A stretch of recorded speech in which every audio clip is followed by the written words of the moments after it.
Bonjour, I'm Rita Karppinen, your host for Native Report. Chimi Gwich for joining us for the premiere episode of Native Report's 19th season. We grow seeds and we grow leaders, and we want to continue to do that. So, for years, our team has highlighted Indigenous voices across the nation. And this season, we kick things off by taking a deeper look how the next generation is exercising food sovereignty. Plus, we learn what we can do to lead healthier lives and hear from our elders.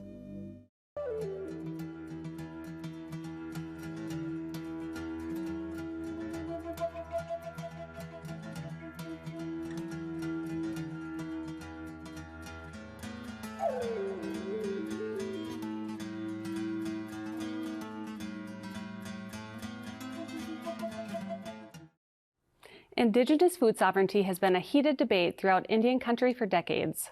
It is the inherent right of Indigenous people to define our own food systems. Through a myriad of efforts to reclaim that sovereignty, our people have strengthened Indigenous culture and reinforced Indigenous values. You might wonder what an example of exercising food sovereignty looks like.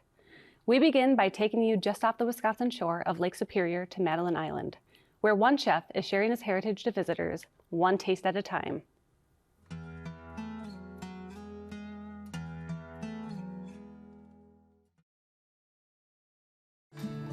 We have all these small plates, all these flavors that you want to order a bunch of and share them with each other, because there's going to be things that you've never tried or perhaps may never get another chance to try, and you shouldn't be intimidated by only ordering that.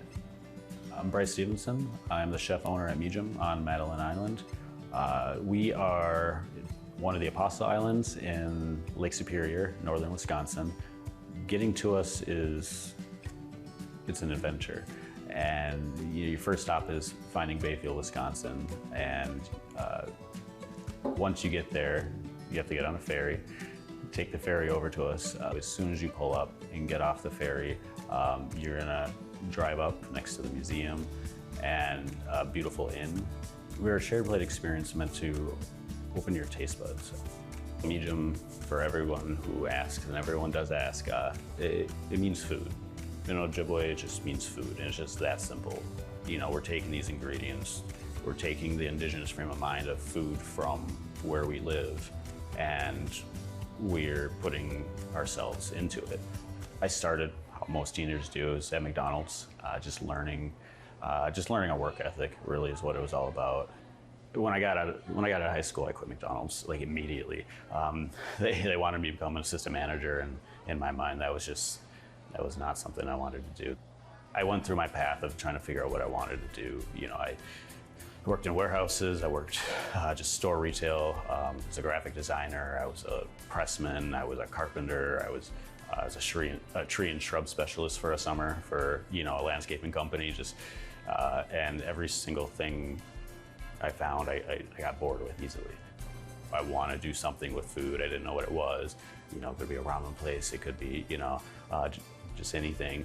And so I just kept getting into kitchens, just working 3 jobs at a time, working countless hours for free through stages, and just learning as much as I can. And in that sort of discovery, I made a decision that if I wanted to do something like this, maybe I should learn how to run a full kitchen first. And so that was my first step into getting back into the food industry. And it was really wonderful in the sense that I learned a lot very quickly, but also I put myself through a lot very quickly, mentally, emotionally, physically even. And so that all that experience happening so quickly put me in a place where